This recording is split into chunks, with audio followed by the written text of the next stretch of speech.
Africa's social security coverage rating is still alarming, with the numerous programs sustaining low figures on compliancy and voluntary contributions. For Uganda's 17 million working population, NSSF is still fidgeting to go beyond the current 10% coverage, despite broader provisions in the recent NSSF Act amendment extending coverage to all eligible workers to even cover majority posted in the informal sector. The latest collaboration with the International Social Security Association is to leverage innovation and the digital space to expand outreach. Mainly in East Africa, and I can say not just in East Africa, but for entire African continent, the major challenge that we are facing is to increase coverage. Africa as a whole has a very big level, very impressive level of informality, and this makes things difficult for increasing the coverage of Social Security. It is not possible to serve 17 million people through brick and mortar. It's therefore inevitable that the National Social Security Fund Uganda must embrace digitalization to serve the entire country effectively and efficiently.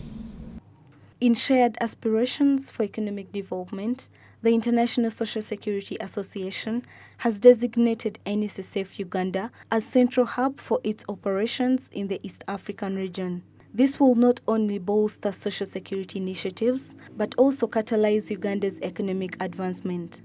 Selection of NSSF Uganda as the central location for the International Social and Security Association in East Africa. So it's a point to celebrate as NSSF, but also as a country, that the performance and growth outlook of NSSF is quite promising and very reassuring.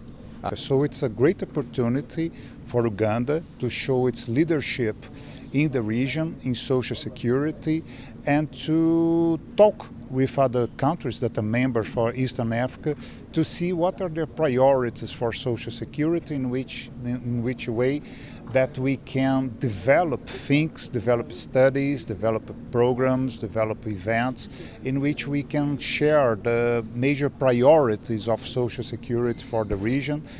This partnership recognizes need to extend social security coverage to the informal sector, given that it constitutes 80% of Uganda's workforce, with few embracing saving culture, to ensure that individuals have access to essential benefits, aiming to create tailored social security. There are people in the informal sector, there are people in the rural areas and so on. That's exactly what we are saying, that we work with the government to ensure that their digital skills are propped up the best way possible, and that simple and relevant entrepreneurial skills are developed in the areas. The other one is to, like I mentioned, is to decentralize and demystify and democratize the issue of innovation hubs. Informal sector, you must let them know that they have a duty towards their employees, and that duty is to help the employees to save. An employee starts young, but ages, he weakens. And when he weakens, he shouldn't be an outcast. He should be able to live a decent life. So for us, as government, we shall have to sensitize the employees, the employers in the informal sector, and show them the merits of having social security fund saved for their employees. Digitalization has potential to bridge gaps and enhance access to critical services through developing innovative digital platforms that enable seamless interaction between individuals, employers, and social security providers with designed banking solutions. There's no direct correlation between profits and ISA coming. But the long-term effect of it is if we can learn best practice, and could be in how contributions are made, could be how coverage is extended, could be how investments are made, the beneficiaries then become Ugandans in that case. By harnessing digitalization, innovation, and strategic collaborations, East Africa is poised to tap into the informal sector, empower individuals, and create more inclusivity. Bronya Katsime, Smart 24 TV, Business Today.